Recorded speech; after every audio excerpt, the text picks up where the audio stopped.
Although most regulation has been defined and adopted by all states throughout ICAO, some states within their own regions have created separate additional layers of regulation, an example of which is the European Union, the EU. This lesson will therefore briefly mention the regulations and the governing bodies within Europe. The driving force for a common civil aviation policy across Europe is the European Civil Aviation Conference, ECAC. Set up in 1955 under the auspices of the EU and ICAO, its aim is to define a European approach to a general structure for civil aviation in Europe, licensing, safety, European regional air traffic control, and a structure for civil aviation marketing within Europe. Because of its established position within Europe, ECAC is able to be the forum for the consideration of major civil aviation topics relevant to all the European states.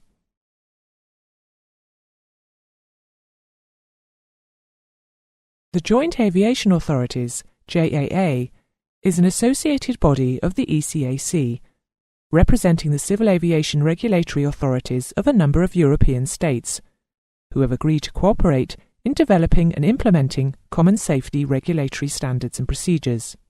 The JAA membership is based on signing the JAA Arrangements document, originally signed by the then current member states in Cyprus in 1990. The JAA's work began in 1970, and its original objectives were only to produce common certification codes for large aeroplanes and engines. From 1987, its work has been extended to operations, maintenance, personnel licensing, and certification and design standards for all classes of aircraft.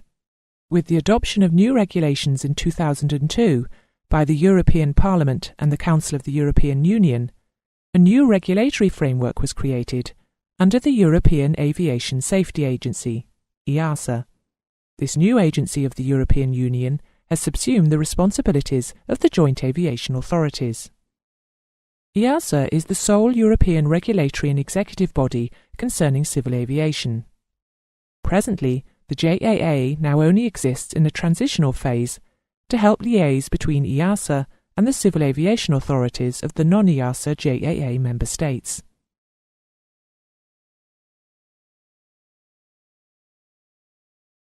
EUROCONTROL was founded in 1960, with the objective of providing common air traffic services in the airspace of European states, the Single European Sky Initiative, and strengthening cooperation between members in the matter of air navigation. Today, it has a much wider remit, most notably in the field of air traffic flow management, which has led to the establishment of the EUROCONTROL Central Flow Management Unit.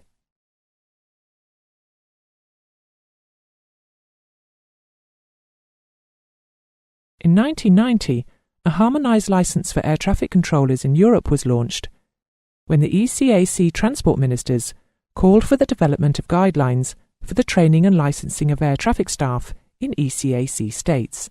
This work became part of the European Air Traffic Control Harmonisation and Integration Programme. As Europe as a whole continues to evolve and adapt, the European aviation community will also constantly change and evolve. So to stay fully abreast of the changes, make sure that you consult with your instructor regularly to stay fully up to date. A more recent ongoing development is the European Air Traffic Management Programme, which, through its ATM 2000+ initiative, will allow gate-to-gate clearances. That is, an air traffic control clearance all the way from the departure to the destination airport.